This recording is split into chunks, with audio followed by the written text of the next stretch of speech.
Hello everyone, मैं स्वागत करता हूं आपका अपने channel study with Anoop Chaudhary में। मैं पढ़ा रहा हूं आपको भारतीय संविधान। भारतीय संविधान के हम 2 वीडियो पहले अपलोड कर चुके हैं, जिसमें हम पढ़ा चुके हैं आपको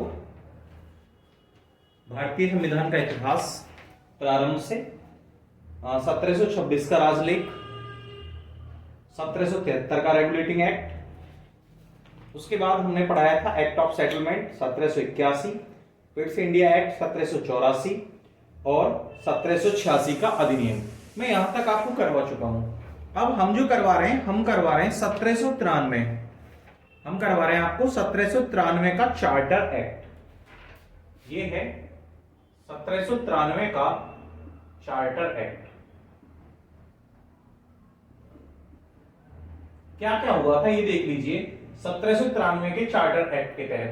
देखिए, मैंने आपको पढ़ा दिया भारतीय संविधान का इतिहास जो प्रारंभ होता है वो लगभग 1600 ईस्वी से होता है, यानी कि जब से ईस्ट इंडिया कंपनी भारत आई थी तभी से होता है प्रारंभ। देखिए, ये जो अधिनियम था, इस अधिनियम के तहत क्या किया गया भाई, इस अधिनियम द्वारा कंपनी के अधिकारों को क्या कर दिया गया, कंपनी के अधिकारों को 20 वर्ष के लिए बढ़ा दिया गया। कंपनी के अधिकारों को कब तक बढ़ा दिया गया, 20 वर्षों के लिए और बढ़ा दिया गया। यानी कि ये कहा गया कि भाई आप जो बिजनेस कर रहे थे, आपके जो अधिकार थे, उन अधिकारों को हम बढ़ाकर 20 वर्ष और आगे ले जाते हैं। 20 वर्ष बढ़ा दिया गया। उसके बाद जो एक काम और किया गया इसी एक्ट के तहत, ये किया गया कि जो कंपनी का जो नियंत्रक मंडल था, कौन था कंपनी का नियंत्रक मंडल, ये जो नियंत्रक मंडल था, इस नियंत्रक मंडल को जो वेतन दिया जाने लगा, नियंत्रक मंडल के लिए जो वेतन दिया वो किससे दिया गया, वो भारतीय राजस्व से। इसको नियंत्रक मंडल को वेतन कहां से दिया गया था, वेतन भारतीय राजस्व से, भारतीय राजस्व से दिया जाने लगा। ये प्रश्न पूछा जाएगा कि किस एक्ट के तहत, किस एक्ट के तहत नियंत्रक मंडल को, यानी कि नियंत्रक मंडल के जो सदस्य थे, नियंत्रक मंडल के जो सदस्य थे उनको वेतन किस अधिनियम के तहत दिया जाता था। यानी कि 1793 का जो चार्टर एक्ट था, उस एक्ट के अधीन इन लोगों को वेतन दिया जाता था। किससे, भारतीय राजस्व से। ठीक है, अब देखिए एक काम और किया गया। इसने कहा कि सभी कानूनों और विनियमों की व्याख्या, यानी कि जितने भी कानून थे, सभी कानून और विनियमन होता है, उनको दोहराना या फिर से पुनरीक्षण करना, यानी कि विनियमों की व्याख्या, यानी कि सुनने, व्याख्या या सुनाने, व्याख्या का अधिकार, व्याख्या का जो अधिकार था वो किसे दिया गया, वो न्यायालय को दे दिया गया, वो न्यायालय को प्रदान किया गया। देखिए, मैं एक चीज बता रहा हूं आपको कि जो हम पढ़ा रहे हैं 1793 का चार्टर एक्ट में, इस पॉलिटी को जो पढ़ा रहा हूं, पॉलिटी को मैं यूपीएसआई के लिए विशेषकर पढ़ा रहा हूं। आप यहां से प्री तो दे सकते हैं उसका, पीसीएस का, लेकिन मेंस में फाइट नहीं कर पाएंगे इससे, क्योंकि इसका जो लेवल है वो यूपीएसआई तक ही है, कांस्टेबल से लेके यूपीएसआई तक। ठीक है, चलिए नेक्स्ट चलते हैं। नेक्स्ट क्या कह रहा है, दूसरा एक्ट। इसके बाद जो एक्ट आ रहा है वो आ रहा है 1813 का राजलेख। 1813 का राजलेख, ये क्या कह रहा है, चलिए देखिए, मोस्ट इंपॉर्टेंट है। अब बात आती है क्या, देखिए हमारे यहां भारत जो है सर्वधर्मों का देश है, भारत सर्वधर्मों का देश है, लेकिन उससे पहले, सर्वधर्मों का देश होने से पहले क्या क्या हुआ है वो देख लीजिए। इसने कहा इस राजलेख द्वारा पहली बार क्या किया गया, पहली बार ईसाई मिशनरियों, मिशनरी यानी कि जो संगठन उन लोगों ने बनाए थे, ईसाई मिशनरियों को भारत में धर्म प्रचार की आज्ञा, धर्म प्रचार की आज्ञा प्रदान की गई। यानी कि यह कह दिया गया, आज्ञा मतलब अनुमति, प्रदान की गई। कहा गया, उन लोगों ने कहा कि जी हम, यानी कि ईसाई मिशनरियों ने कहा, जो उनकी संस्थाएं थी, उन्होंने कहा कि हम भारत में अपने धर्म का प्रचार करना चाहते हैं। क्या करना चाहते हैं? हम भारत में अपने धर्म का प्रचार, कि हमारा धर्म बहुत महान है जी, हम ये करते हैं, हम वो करते हैं। लेकिन क्या था कि भाई हमारे यहाँ जो कंपनी का शासन था, अधिकार भी उसी के पास था। तो उन लोगों ने क्या किया, कंपनी ने कहा कि भाई आप बड़े आराम से अपने यहाँ पे जो अपने धर्म का प्रचार करिए, हमें कोई ऐतराज नहीं है। ठीक है, ये कहा कंपनी ने। ठीक, नेक्स्ट देखिए, अब आगे जो दूसरा पॉइंट इसमें आया, उस पॉइंट ने क्या कहा कि कंपनी के व्यापारिक एकाधिकार, कंपनी के व्यापारिक एकाधिकार को समाप्त कर दिया गया, को समाप्त कर दिया। लेकिन ये तो समाप्त कर दिया, क्या किया? किंतु चीन के साथ, किसके साथ? चीन के साथ व्यापार बनाए रखा। भाई बिल्कुल बंद भी नहीं करना चाहते थे।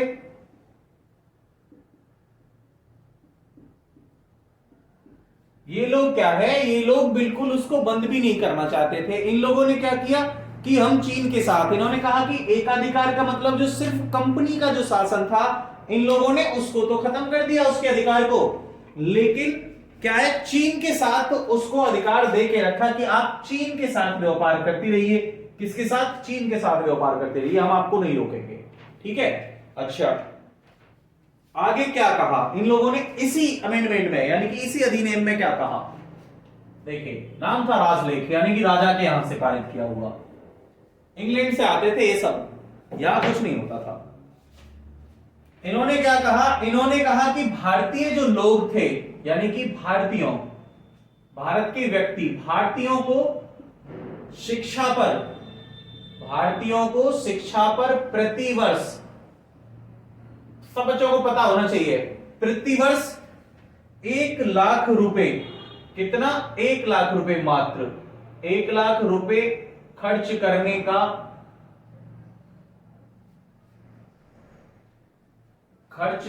का उपबंध किया गया, खर्च करने का उपबंध किया। ये कहानी थी इसकी। यानी कि इन लोगों ने कहा भाई अब भारतीयों को भी थोड़ा बहुत पढ़ा लिया जाए, यानी कि उनके लिए भी पढ़ाई पर थोड़ा बहुत खर्च कर दिया जाए। क्यों ना किया जाए, आखिर हम यहाँ रह रहे हैं, यहाँ खा रहे हैं, तो थोड़ा बहुत तो कुछ दे दिया जाए। यानी कि पहले जो लोग सोचते थे कि भाई हम कुछ नहीं कर पाएंगे, कंपनी उन्हें अधिकार ही नहीं देती थी, तो लेकिन फिर क्या किया, इस राजलेख के अंडर उन्होंने कहा भाई भारतीयों को भी थोड़ा बहुत पढ़ाया जाए और उनकी शिक्षा दीक्षा पर 1,00,000 रुपए का अनुबंध किया जाए। अनुबंध का मतलब, उपबंध का मतलब है कि उसका दे दिया जाए, प्रबंध कर दिया जाए। देखिए, स्थानीय, ये कह रहा है कि स्थानीय स्वायत्त शासी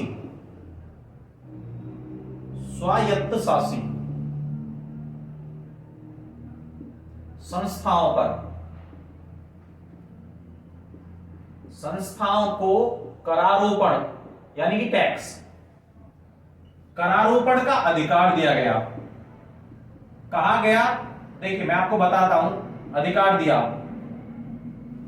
आज के जमाने में तो नहीं रही है, कुछ बार थोड़ी बहुत रह गई है कहीं कहीं पर। कुछ दिन पहले, यानी कि 20, 30, 40 साल पहले हम जाएं तो चुंगियां लगती थी, वो थी स्थानीय स्वायत्तता, यानी कि टैक्स लिया जाए, हर जगह से टैक्स ले लिया जाए, कहीं से भी, वहां से कोई गुजरेगा टैक्स। ठीक, आज भी चलता है बॉर्डर टैक्स, लाइए, सरकार लेती है, अब सरकार लेती है। पहले क्या था, स्थानीय स्वायत्त शासी संस्थाएं, एक संस्था बना दी गई, ठीक है, वो टैक्स वसूलेगी, वो सरकार को दे देगी। उसी प्रकार में ठेके आज भी छूटते हैं कुछ जगह पर। चलिए नेक्स्ट, अभी अधिनियम चल रहा है, ये कह रहा है इस अधिनियम के द्वारा,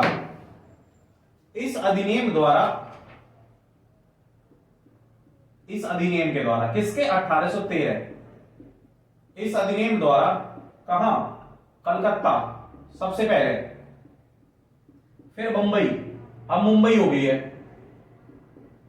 मद्रास, तीन प्रेसिडेंसी थी। इनको निर्मित विधियों का द्वारा, यानी कि अगर ये कोई भी कलकत्ता, मुंबई, मद्रास, ठीक है, द्वारा निर्मित यानी कि जो बनाते हैं, ठीक है, निर्मित विधियों का, निर्मित विधियों का ब्रिटिश, क्या, ब्रिटिश अनुमोदन। अभी बताऊंगा अनुमोदन का मतलब। अनुमोदन अनिवार्य कर दिया, क्या कर दिया, अनिवार्य, यानी कि मुख्य रूप से अनिवार्य कर दिया। और इसके बाद क्या किया, देखिए बताता हूं अभी, ये पहला पॉइंट, फिर इसमें अगला पॉइंट। कंपनी को गवर्नर जनरल, गवर्नरों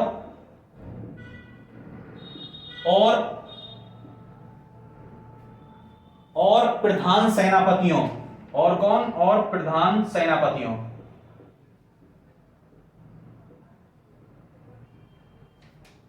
प्रधान सेनापतियों की नियुक्ति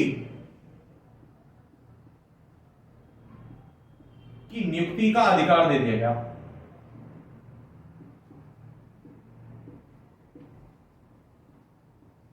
चलिए समझा देता हूं थोड़ा सा इसके बारे में।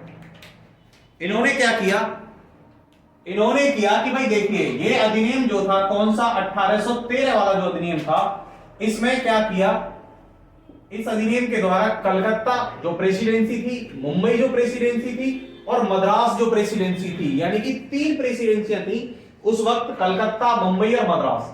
अगर ये तीनों कोई कानून बनाती हैं, क्या बनाती हैं, कोई कानून, विधि मतलब कोई कानून बनाती हैं, तो उसने क्या कहा कि ब्रिटिश अनुमोदन, अनुमोदन का मतलब होता है स्वीकृति, उसने कहा कि आप उसको यहां लाइए, ब्रिटिश यानी कि हम पास करेंगे, इंग्लैंड की महारानी पास करेंगी, ठीक है, कर दिया अनिवार्य कि आप जो भी विधि बनाएंगे, यानी कि आप जो भी रूल बनाएंगे, आप जो भी रेगुलेशन बनाएंगे, उस रेगुलेशन को आप जब तक लागू नहीं कर सकते जब तक उस पर ब्रिटिश अनुमोदन प्राप्त नहीं हो जाएगा, यानी कि स्वीकृति नहीं हो जाएगी, महारानी मोहर नहीं मार देंगी, तब तक आप उसको अपने यहां लागू नहीं कर सकते। दूसरा देखिए क्या था, सेकंड पॉइंट, उसने कहा कंपनी को, यानी कि कौन सी कंपनी थी, ईस्ट इंडिया कंपनी जो 1600 में भारत आई थी, उसने कहा कंपनी को गवर्नर जनरल, गवर्नर जनरल, गवर्नरों, ठीक है, और प्रधान सेनापतियों, यानी कि 3 जो प्रमुख पद थे, जो 3 प्रमुख पद थे, गवर्नर जनरल, गवर्नर और सेनापति,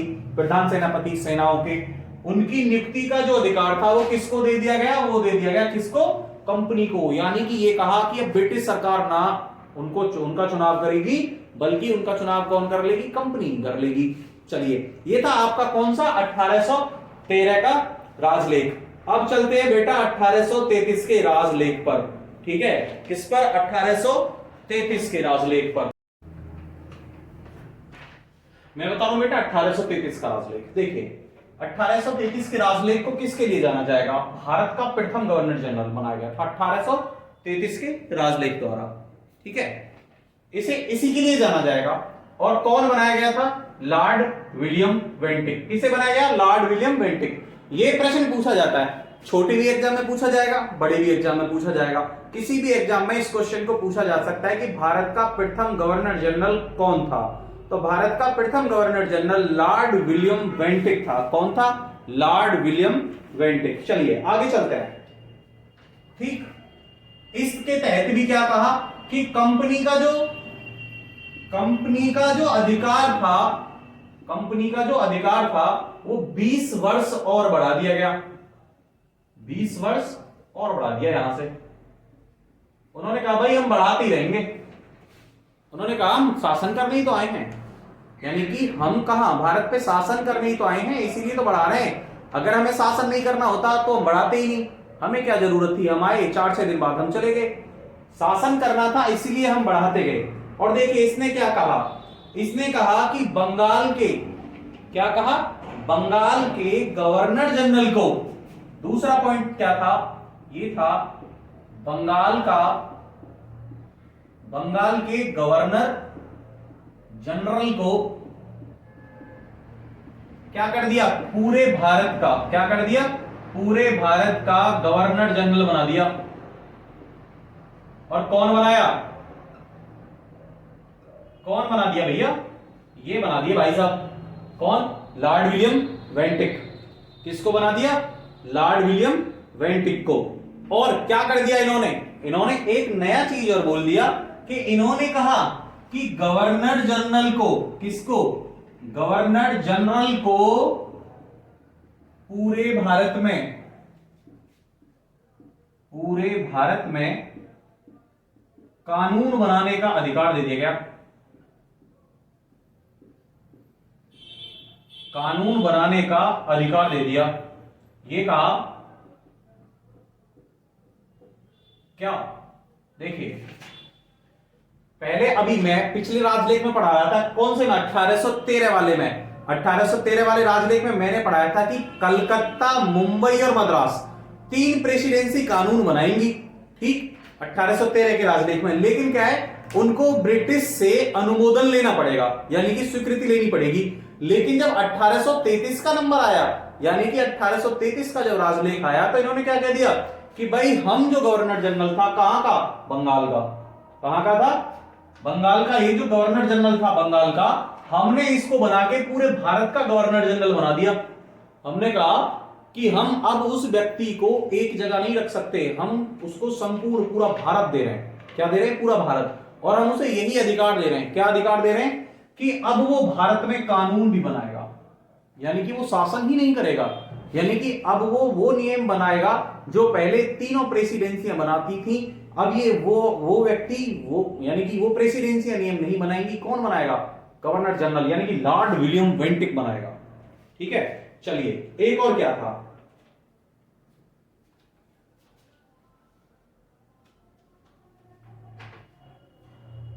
गवर्नर जनरल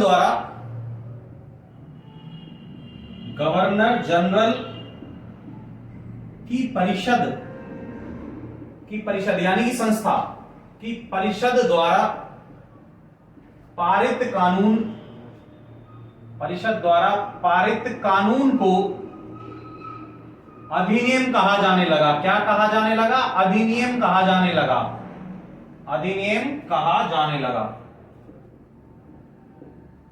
यानी कि इन्होंने कहा कि भाई गवर्नर जनरल की परिषद, यानी कि एक संस्था, एक नियमित संस्था जो है परिषद, वो अगर कोई भी कानून बनाएगी तो कानून उसे पूरे तौर तरीके में, अधिनियम यानी कि उसे एक विस्तार रूप देना होगा आपको, आप उसे मानेंगे। एक अधिनियम बना दिया, एक रूल बना दिया कि अब ये रूल रहेगा, भाई उसे आप हटा नहीं सकते।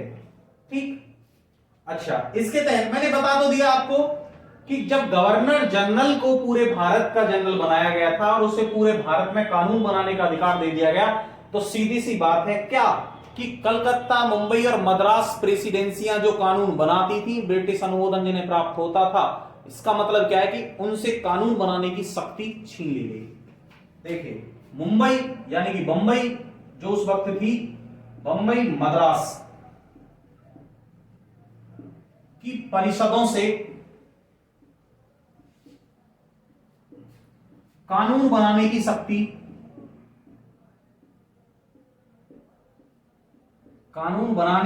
वापस ले ली गई।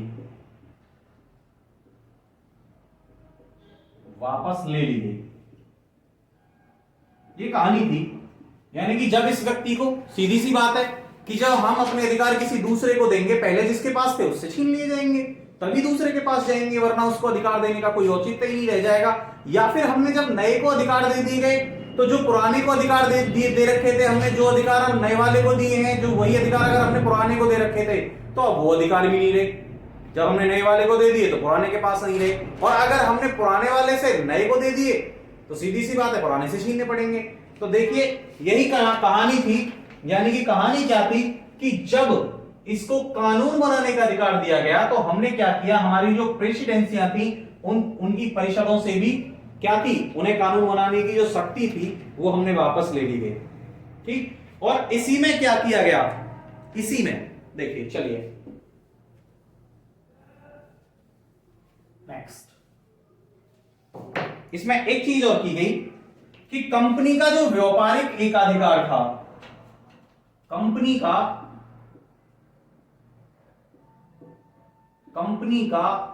व्यापारिक एकाधिकार कंपनी का व्यापारिक एकाधिकार पूर्णतः समाप्त कर दिया गया, पूर्णतः समाप्त कर दिया।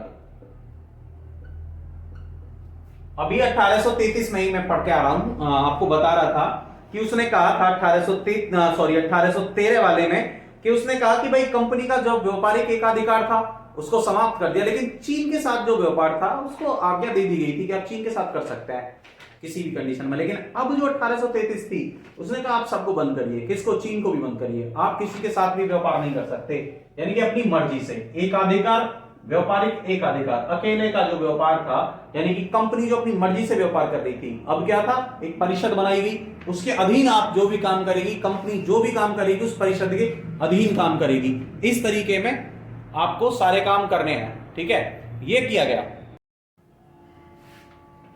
देखिए, यानी कि क्या किया?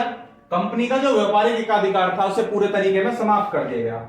नेक्स्ट एक और बताता हूं मैं, एक और किया गया, प्रथम विधि आयोग गठित किया गया था। कब? 1834 में। 1834 में प्रथम, इसको याद रखना, प्रथम विधि आयोग, प्रथम विधि आयोग गठित किया गया, प्रथम विधि आयोग गठित किया गया। अच्छा, अब इसकी बात कर लेते हैं, ठीक? प्रथम विधि आयोग गठित किया गया था कब? पेपर में आएगा 1834 में। प्रथम विधि आयोग कब गठित किया गया? 1834 में, ठीक? अब प्रथम विधि आयोग में सदस्य कितने थे? सदस्य थे कितने बेटा? सदस्य थे कुल टोटल मिला के 4। कितने थे? प्रथम विधि आयोग में सदस्य थे कितने? 4। अब इसके अध्यक्ष कौन थे? बात ये भी आती है, इसके जो अध्यक्ष थे वो थे लॉर्ड मैकाले। कौन थे? Lord Macaulay. यानी कि क्या किया? 1833 का जो राजलेख था उसके तहत एक विधि आयोग बनाया गया, यानी कि जो विधि आयोग बनाया गया, भाई कोई भी कानून बनेगा वो विधि आयोग की नजर में बनेगा। एक विधि आयोग बना दिया गया, एक गठित, एक चुना हुआ, और ये मान लीजिए कि ब्रिटिश अधिनियम के तहत एक छोटी सी संस्था बना दी गई, और ये कहा गया कि आप जो भी करेंगे आप करेंगे, यानी कि जो भी कानून बनाएंगे वो आप बनाएंगे, और उसमें सदस्य रख दिए गए कितने? 4, ठीक? और उसका अध्यक्ष बना दिया गया किसे? लॉर्ड मैकाले को, ठीक? अच्छा, देखिए एक और चीज बता देता हूं, यह अधिनियम सबसे ज्यादा इंपॉर्टेंट किसके चीज के लिए है? दास प्रथा के लिए। किसके लिए? दास प्रथा।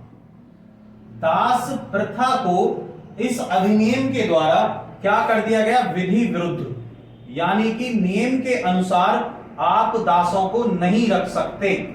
आप नियम के अनुसार क्या नहीं रख सकते? आप नियम के अनुसार दास नहीं रख सकते। 1833 के राजलेख द्वारा, 1833 के किसके द्वारा? राजलेख द्वारा दास प्रथा को विधि विरुद्ध घोषित कर दिया गया। चलिए एक चीज और मैं आपको बता देता हूं, छोटा सा है बिल्कुल, कि ये जो राजलेख था कौन सा? 1833 का। देखिए थोड़ा बहुत यहां आ जाता है, क्या आ जाता है भाई? विधि आयोग का गठन होना, ठीक? प्रथम विधि आयोग गठित करना, व्यापारिक जो अधिकार थे कंपनी के वो खत्म कर देना, प्रथम governor general Lord William Bentinck बना देना, जो बंगाल का गवर्नर जनरल था उसे खत्म कर देना, संपूर्ण पूरे भारत का एक गवर्नर जनरल बना देना, मद्रास प्रेसिडेंसी और मुंबई प्रेसिडेंसी और कलकत्ता प्रेसिडेंसी से कानून बनाने का अधिकार छीनकर किसको दे देने? भारत के जो गवर्नर जनरल थे उनको दे देना। तो यहां से थोड़ा बहुत ये नजर आता है हमें क्या, कि भारत में जो कानून यानी कि जो संविधान की थोड़ी बहुत झलक है वो इस अधिनियम से भी ली गई, यानी कि यहीं से दिखाई दे जाता है कि भारत में थोड़ा बहुत अब यहां से जो संविधान है यहां से थोड़ा चालू होगा, यानी कि बनाया जाएगा इससे थोड़ा बहुत। और मिनी संविधान तो अधिनियम 1935 को कहा ही जाता है, सभी बच्चों को पता है। तो आज मैंने पढ़ा दिया क्या? 1833, और कल मैं पढ़ाऊंगा आपको अगली वीडियो में 1853 का राजलेख, और 1853 के बाद जो भी चल जाएगा भारत सरकार अधिनियम 1858। तो आप हमसे जुड़े रहिए बेटा, तैयारी करते रहिए बहुत अच्छे से। हम आपको पढ़ा रहे हैं पॉलिटी।